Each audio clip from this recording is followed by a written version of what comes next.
puasa Ramadan masuk hari raya Idul Fitri, ada yang pakai hisab masuk Selasa, yang pakai roya Rebu. Lalu yang hari raya hari Selasa melihat orang yang masih puasa hari Rebu bilang begini, ini sudah Syawal, sudah hari raya, kok kamu masih berpuasa? Puasa pada hari raya itu haram, kata orang yang hari raya hari Selasa. Bingung mulai sing takon aku pripun Pak Boy. Mula poso dina Rebu diunek-unekke. Poso-poso wis bodho-bodho poso ki ra kena. Lah kowe piye lha pripun ngeten iki? Ya kari malih to. Mas, Selasa iki isih Ramadan. Ramadan kok malah awan kuwi dosa. Ngono gendan kok diwale to. Jadi kan ora masalah. Jadi sing masalah iki sing mempermasalahkan. Nah aku dari bakul senang untuk preman rong dino malah.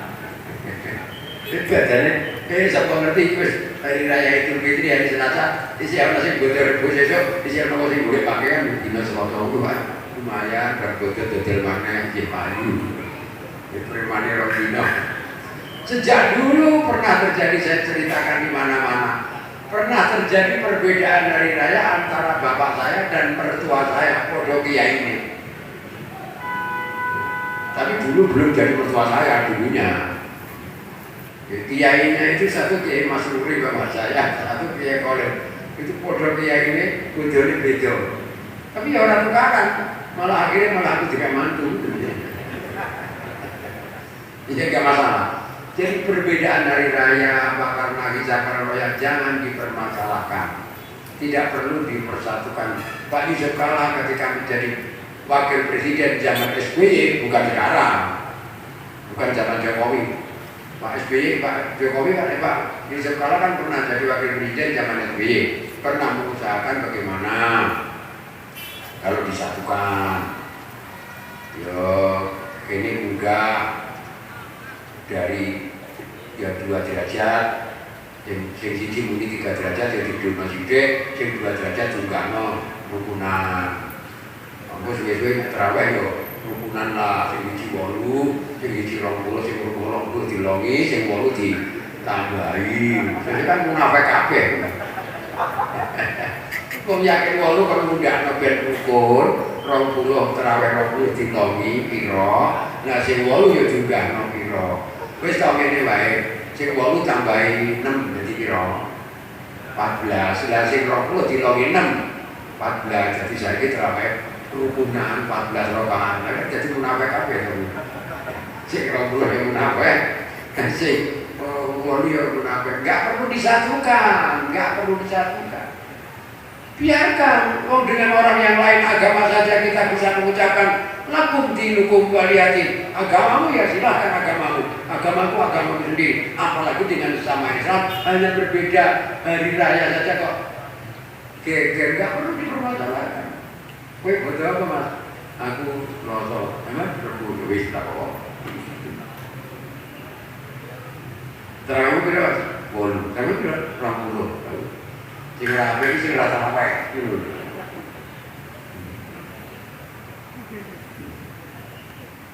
Itulah, jadi menurut saya perbedaan antara hari raya itu nggak perlu disatukan. Sejak dulu asal ada berbeda, dasar perhitungannya akan selalu terjadi perbedaan. Berdasarkan pengamatan saya, setiap 4 tahun ada persamaan tanpa disatukan, dan setelah itu 3 tahun berikutnya berbeda walaupun disatukan. Nah, mengapa? Karena perbedaan dasar perhitungannya. Karena itu pendapat sudah baku, ya sudah, nggak disatukan nggak masalah, nggak satu hari raya juga nggak masalah. Akhirnya pemerintah yang ngalah, kalau hari libur hari raya dibuat 2 hari, pemerintah yang ngalah. Ya. Nggak ada masalah soal perbedaan itu, nggak perlu disatukan.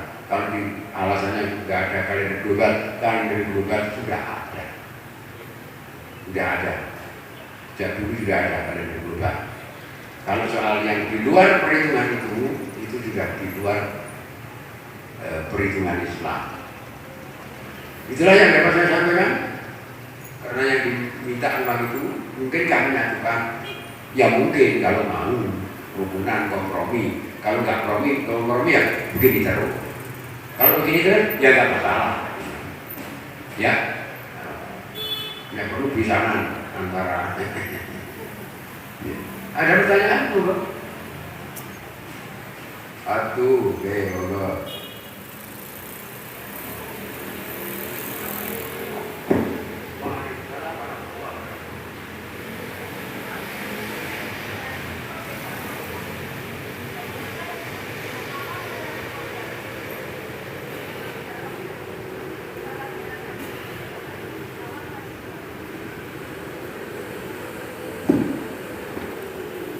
ini ada pertanyaan, nenek itu poso nih, malam-malam kok dari nak loro pak.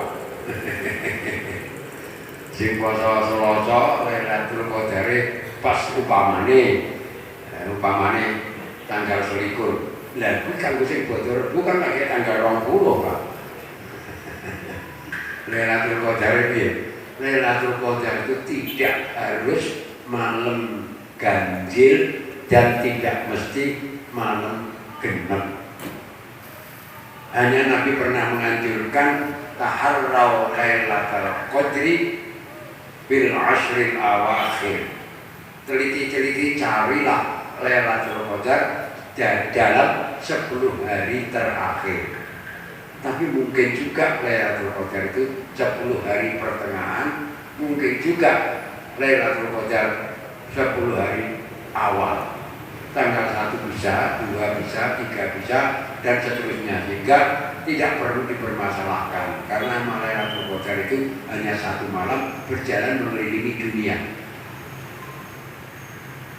Bukannya karena Lailatul Qadar besok lagi Lailatul Qadar, enggak, ya 1 malam itu Lailatul Qadar. Bisa jatuh tanggal genep, bisa tanggal ganjil. Oke, kalau puasanya berbeda ya insya Allah ya semuanya menang Lailatul Qadar asal sama-sama benar cara mencari Lailatul Qadar. Cara mencari Lailatul Qadar yang paling benar petunjuk saya, anggap setiap malam Lailatul Qadar terus, maka pasti benar. Nek arep ngamal 300.000 saben wengi lebokno 10, sesuk 10. Salah siji puluhanmu mesti ana sing ngepasi Lailatul Qadar ngono. Carane nombok angka iki ngono. Nek 300.000 langsung mbok lebokno tanggal piro apik ya. Aku arep ngamal 300.000 tak lebokno tanggal piro ya Lailatul Qadar. Ganjarane sama dengan 300.000 ping 1000 bulan kok. Tapi kalau tanggal piro ya? Tanggal 17 keri-keri tanggal selawe ya. Nek saben bengi 10, ku salah siji puluhanmu mesti ana sing kena Lailatul Qadar. Bener saja, kan boleh Lailatul Qadar kasar boleh tangga. Setiap malam anggap saja Lailatul Qadar karena isyarat Nabi begitu. Pak jarine Lailatul Qadar itu langitnya padang, orang langit sempriwing enggak benar. Pernah terjadi malam hari hujan, Nabi itu sampai wajahnya gupak lendut karena lumpur, dan pagi itu mengatakan Nabi tadi malam Lailatul Qadar. Jadi kemungkinan Lailatul Qadar itu hujan juga mungkin. Nggak ada yang menerangkan Lailatul Qadar mesti malam itu tenang, nggak ada angin, nggak ada ini, itu nggak benar. Nggak ada hujan, nggak ada angin, nggak ada mendung, terang langitnya. Kebetulan mungkin bisa, tapi untuk Indonesia nek pas poso Ramadan Januari itu nggak ada Lailatul Qadar itu. Mendung terus maka nggak benar kalau Lailatul Qadar itu tidak mendung ya. Jadi nah, cara mencarinya ya.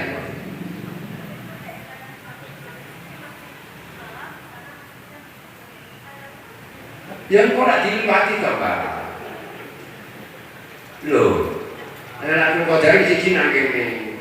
Nah kini siawan yo ngono. Wong Lailatul Qadar kok mlaku ndek kan kabeh kok keduman, wong iki mlaku kok. Satu bumi mesti keduman. Malamnya nek awan lagi gone Lailatul Qadar aku nelpon nang gone wong. Suriname bengku wis bengi tapi wis bengku ora modern. Bengku romono bengku jek iso ya ora apa. Lek ratu ki bengi kok. Kurang haru kocak. Satu merayap. Maka coba dong. Kullun fi falakin yasbahun. Semuanya berenang, merayap. Bukannya iki ceplok, bukan. Perpindahan ini bukan ceplok, enggak. Merayap. Yasbahun. Berenang. Jadi tidak meloncat-loncat. Hari pindah ke hari itu enggak meloncat, tapi yasbahun. Maka Lailatul Qadar juga begitu. Ya. Ada lagi pertanyaan? Boleh. Gak usah pakai ini.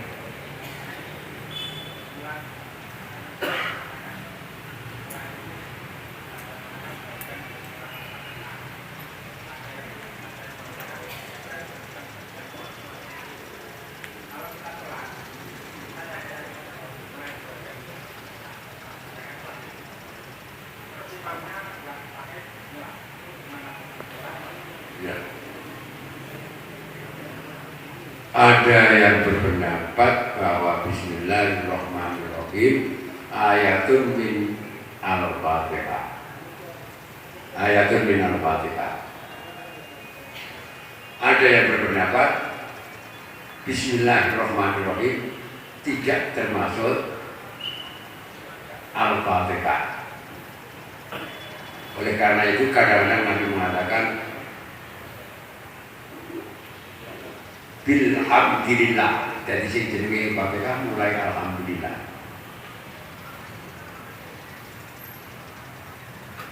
Yang satu berpendapat termasuk bismillah. Dua-duanya punya dalil yang dianggap kuat sehingga pendapat tetap dua. Yang satu berpendapat bismillah itu adalah Fatihah, termasuk Fatihah. Yang satu berpendapat tidak termasuk Al-Fatihah karena itu sholatnya berbeda. Yang satu kalau sholat Alhamdulillahirabbil alamin enggak pakai bismillahirrahmanirrahim. Nah, yang satu berpendapat bismillah itu termasuk Fatihah. Jadi kalau sholat harus pakai bismillah. Bismillahirrahmanirrahim. Alhamdulillahirabbil alamin. Pertanyaannya, kalau ada orang yang berkeyakinan bismillah adalah Fatihah, sedangkan dia makmum pada orang sholat yang enggak pakai bismillah, bagaimana? Ada kalanya orang yang berpendapat bahwa bismillah termasuk Fatihah, itu kalau baca bismillah dipelankan. Anjuran Imam Syafi'i karena ada perbedaan pendapat, ada yang berpendapat termasuk Fatihah bismillah itu, ada yang berpendapat tidak termasuk Fatihah, sehingga ada yang baca bismillah, ada yang tidak. Bagi orang yang berpendapat bahwa bismillah termasuk Fatihah, baiknya kalau membaca Fatihah bismillahnya pelan-pelan supaya orang Islam kelihatan seragam. Bismillahirrahmanirrahim. Alhamdulillahirabbil alamin arrahmanirrahim. Jadi kadang-kadang kita makmum orang enggak dengar bismillahnya, tiba-tiba alhamdulillah, belum tentu enggak pakai bismillah. Mungkin pakai bismillah. Ning pelan-pelan. Sekarang pertanyaannya, kalau yakin orangnya enggak baca bismillah, sedangkan saya makmum pada orang yang baca, orang saya berkeyakinan basmalah itu termasuk Fatihah, saya makmum, imamnya nggak pakai basmalah, bagaimana? Kalau melihat ini yang nggak sah makmum pada dia.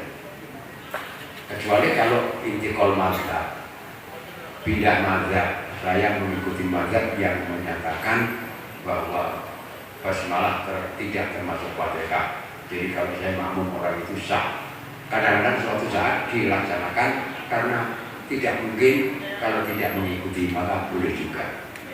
Tapi kalau enggak intikal mazhab, tidak pindah mazhab, maka berarti dia bertentangan dengan pendapatnya sendiri, harus pakai basmalah. Kok nggak pakai basmalah kamu ikuti, sholatmu batal. Iya. Tergantung kita mau seperti ini. Orang laki-laki sudah wudu, memegang bersentuhan dengan perempuan batal wudunya. Ada yang berpendapat kalau disentuh dengan menyentuh lain, nek kamu menyentuh orang perempuan batal, kalau tersentuh tidak batal. Nah, yang namanya orang namanya tawaf desek-desekan itu susah untuk menghindari tidak tersentuh. Padahal kalau tersentuh batal, mau wudhu tempat wudhunya jauh keluar dari masjid. Maka ada orang tanya pada saya, gimana Pak Boy? Asal kamu tidak menyentuh, nggak batal. Aku disenggol terus, pulang balik karo wong wedok, nek disenggol ora batal. Nek kowe sing jarak mereka kata-kata Allah mas tumun bisa, atau kamu meraba-raba, menyentuh-nyentuhkan. Nah, kalau kamu menyentuh-nyentuh itu batal. Kalau tersentuh enggak, ada yang terpaksa mengikuti pendapat ya karena keadaan. Jadi keadaan itu kadang-kadang mempengaruhi kita. Orang yang pergi haji harus nginep di Muzdalifah dan Mina. Ada yang berpendapat nginep di Muzdalifah dan Mina itu sunnah, nggak wajib. Padahal ada masalah. Yang namanya nginep yaitu harus berada di Muzdalifah sebelum jam 12 malam. Sudah berada di Muzdalifah. Setelah jam 12 malam meninggalkan Muzdalifah menuju Mina, itu bisa disebut nginep. Tapi nek di Muzdalifah belum jam 12 sudah pergi meninggalkan Muzdalifah, namanya enggak nginep.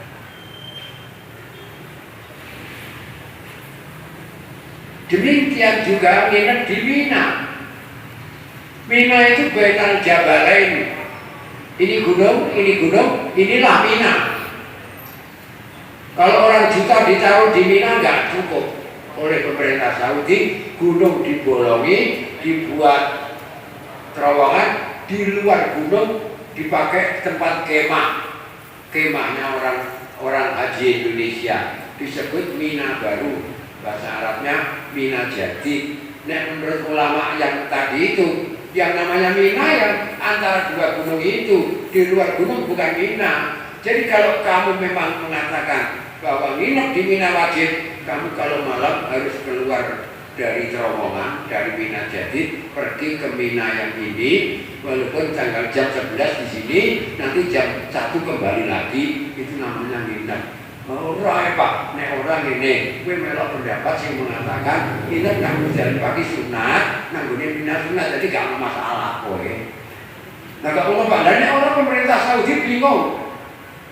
Mobil sekian ratus ribu, orang sekian juta harus bersamaan, mana mungkin? Mulai oleh pemerintah Saudi jam 10 diangkut ke orang Mina. Burung nginep, pokoknya gembol-gembol, burung nginep. Lalu ada ngeyel, orang jalan tabrakan. Menjaga nyawa keselamatan manusia lebih penting daripada wajib apa sunat. Ngono lho, seperti mana?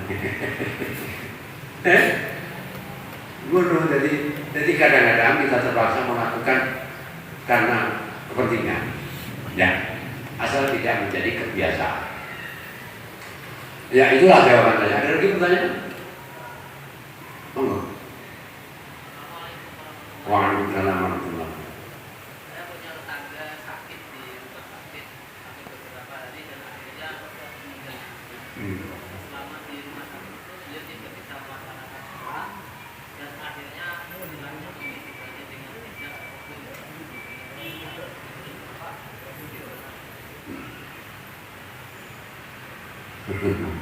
Aku nak takoni ditakoni perkara iki paling sebel.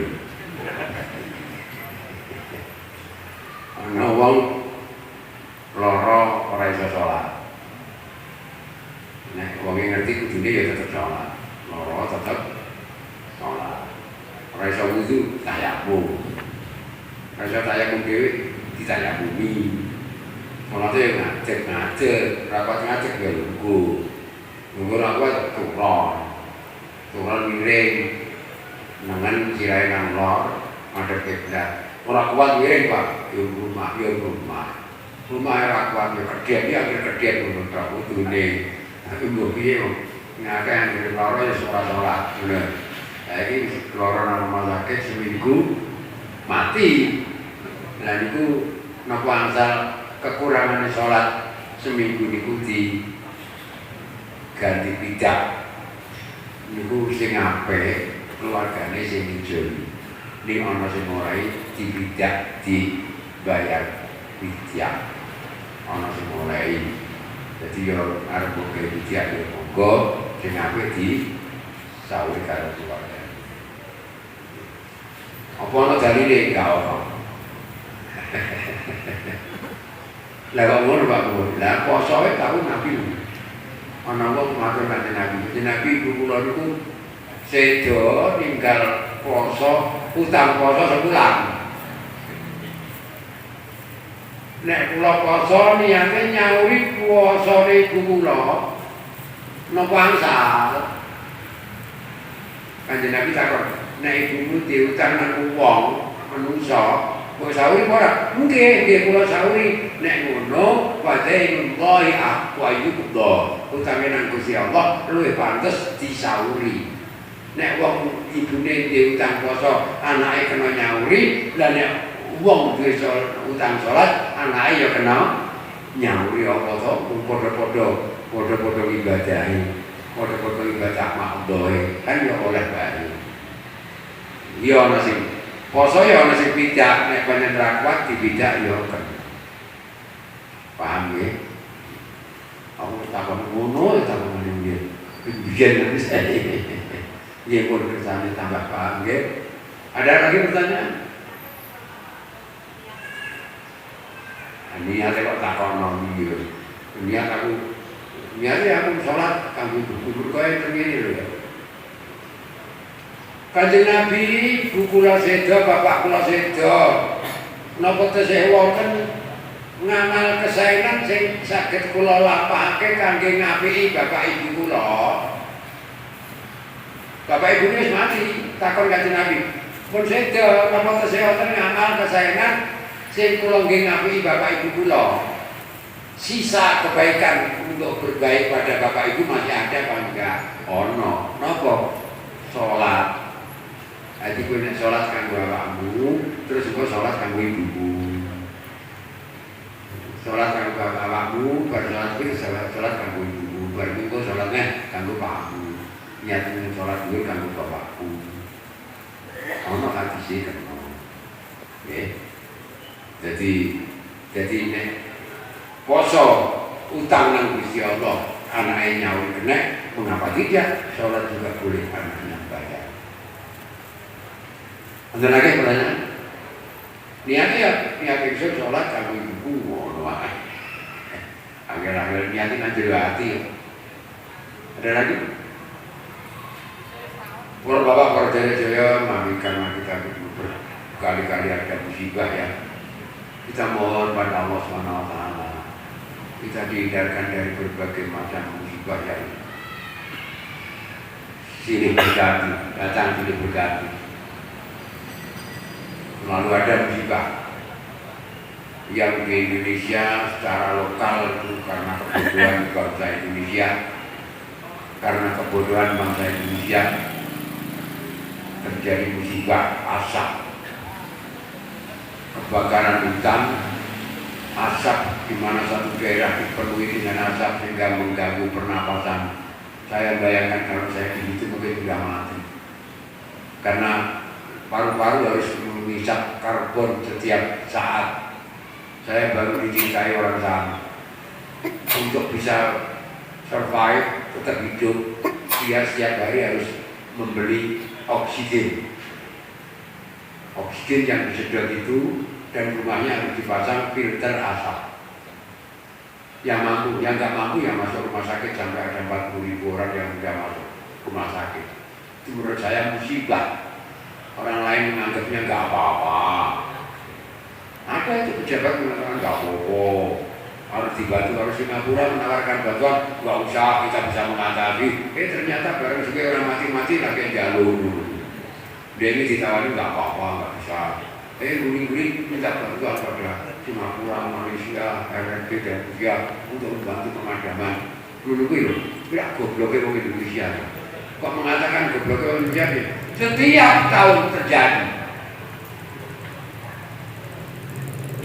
Sejak Menteri Budi Sarwono saya pernah ngomong kepada Pak Sarwono, Pak, apa Indonesia yang bisa mengatasi kebohongan alam? Setiap tahun pasti ada. Daripada kalau ada kebakaran dikeluarkan dana pemerintah sekian ratus miliar untuk memadamkan kebakaran, kan lebih baik rakyat kampung di sekitar hutan diwenehi gawean kon jogo alat. Diwenehi sawah ditanduri wenehi daripada untuk membayar perusahaan diketati ya. Jogo penjaga yang laporan. Sebenarnya kan bisa, mau negara pinter-pinter sarjana kira-kira anggar tahun kobongan. Oleh karena ini musibah ini menurut pendapat saya karena kebodohan bangsa Indonesia. Imam Syafi'i ditanya muridnya, ini tambahan saya. Ya fadilah Syekh, ma'wal ajib wa ma'wal ajab. Ma'wal wajib wa ma'wal aujab. Muridnya tanya kepada Imam Syafi'i seperti itu. Tuan guru, apakah sesuatu yang mengherankan? Dan apa sesuatu yang lebih mengherankan lagi?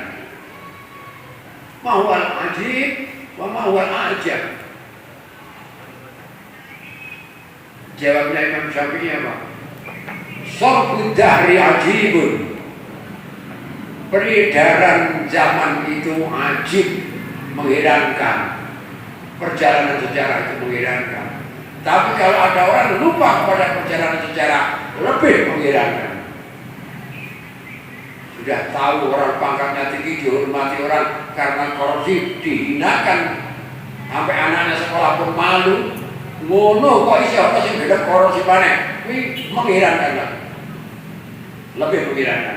Sudah tahu kemarin ada bupati korupsi, cara korupsinya begini, ketangkapnya caranya begini, dihukumnya caranya begini. Lah kok masih ada bupati yang korupsi seperti itu lagi? Itu lebih goblok, lebih mengherankan lagi. Kata Imam Syafi'i. Yang benar gimana Pak Bukhari? Ketika ditanya yang kedua, ma'wal wajib wa ma'wal aujab. Imam Syafi'i ini apa sesuatu yang wajib dan apa yang lebih wajib? Imam Syafi'i menjawab, wajibun 'alan nasi ayyatubu wa tarku dzambi minhu aujabu. Wajib atas manusia bertobat atas kesalahannya. Ada yang lebih wajib lagi, menjaga diri jangan sampai salah lagi, itu lebih wajib. Bertobat atas dosanya itu wajib, menjaga diri agar tidak berdosa itu lebih wajib. Lah Indonesia nggak tahu mono terus, itu kan bodoh banget betul. Maka dari itu musibah yang diakibatkan oleh ya bima kasabat aydin nas. Firman Allah, zaharal fasadu bil barri wal bahri bima kasabat aydin nas liyudhiqahum ba'dal ladzi 'amilu. Muncul kerusakan di daratan dan di lautan akibat perbuatan tangan manusia. Dibuat oleh Allah seperti itu agar mereka merasakan akibat perbuatan dosanya sendiri. Nah, lalu yarjiun, diharapkan dengan diberi peringatan ini manusia kembali ke jalan yang benar. Nek sesuk ngono nek goblok. Ya, lebih mengherankan lagi. Mari kita berdoa. Seperti juga yang buka mulut Mina itu setiap tahun pasti ada yang ketabrak-tabrak mati, hampir pasti setiap tahun. Padahal korbannya 15 orang, 50 orang, 100 orang, 200 orang. Pada saat saya tahun 90 korbannya 1.400 orang. Saya haji tahun 90 korbannya 1.400 orang lebih. Sekarang kabarnya lebih dari 3.000. Setiap tahun ada. Itu harusnya kita hati-hati. Iya bisa ada orang mana. Maka kita berdoa mohon kepada Allah. Mudah-mudahan yang jadi musibah diampuni dosanya dan terima amal kebaikannya. dan semoga pemimpin kita diingatkan Allah agar memperbaiki kesalahan-kesalahannya. Demikian juga kita semuanya, kalau punya kesalahan kita bertobat kepada Allah dan kita menjaga diri agar jangan sampai bersalah lagi. Al-Fatihah. Alhamdulillahirrahmanirrahim. Iya.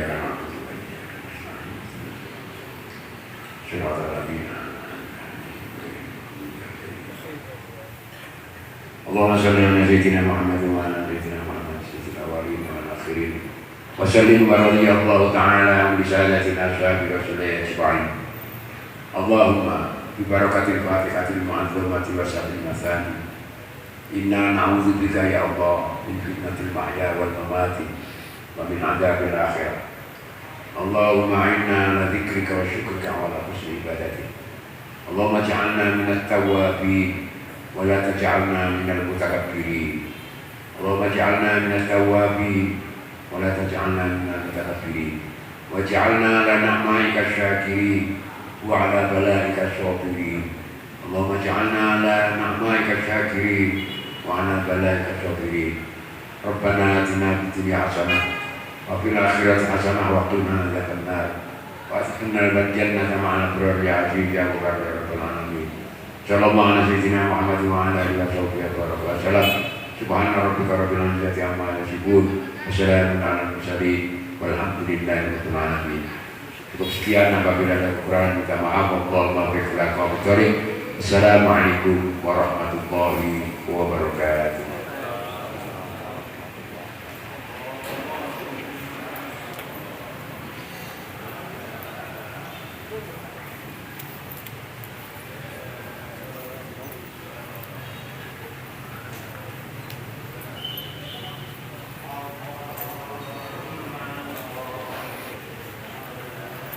Yang